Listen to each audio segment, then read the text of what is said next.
Are you two done talking about business? Can I have Caroline back? Nagngitian sila Sherwin at Annie nang magtinginan sila habang nasa event. Habang mag-isa na si Gina sa table nila dahil iniwan na din siya ni Cindy para hanapin niya si Wilson at may kanya-kanya ding buhay ang mga anak nila sa gabi niyan, kaya siya na lang ang napagdiskitahan ni Annie.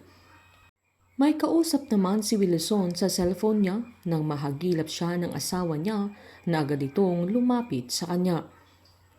Giniit ni Cindy na malapit na ang countdown kaya niyaya niya itong bumalik na sa table, pero malalim ang iniisip ni Wilson dahil inaalala niya kung saan niya nakita si Annie na familiar ang mukha niya sa kanya na hindi niya maalala na mismo si Bingo ang nagpakita ng larawan nito sa kanya.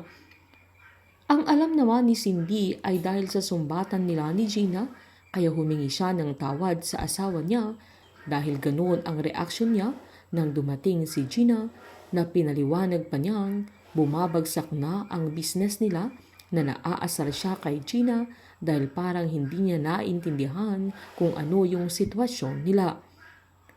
Mahinahong sinabi naman ni Wilson na siya ang dahilan kung bakit ganoon ang sitwasyon ng pamilya nila dahil sa naging dalawa ang kirida nila na maging ang mga anak nila ay apektado sa bagay na ito.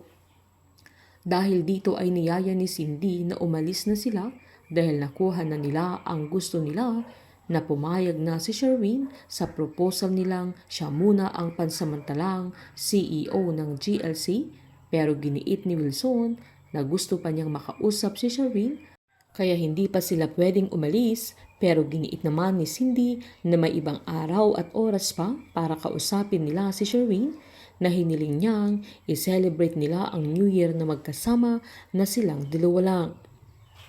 Habang mag-isa na naman si Sherwin ay nilapitan na naman siya ni Bettina na may dalawa pang baso ng wine na dinala niya para kay Sherwin at tinanong niya kung bakit mag-isa lang siyang magse-celebrate ng New Year na hindi naman alam ng dalaga na planado lahat nila Sherwin at Annie ang mga ganap sa gabing yun at pinapanood pa niya silang dalawa habang nagiinuman.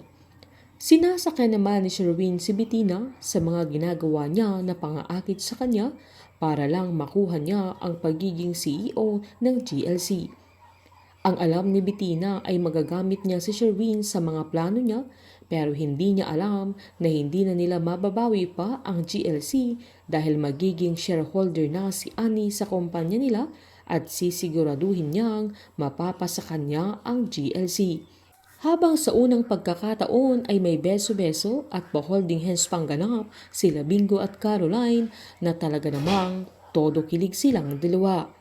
Painit ng painit ang mga tagpo, sabay-sabay po nating subaybayan ang advance episode ng Can't Buy Me Love dito po sa aking channel.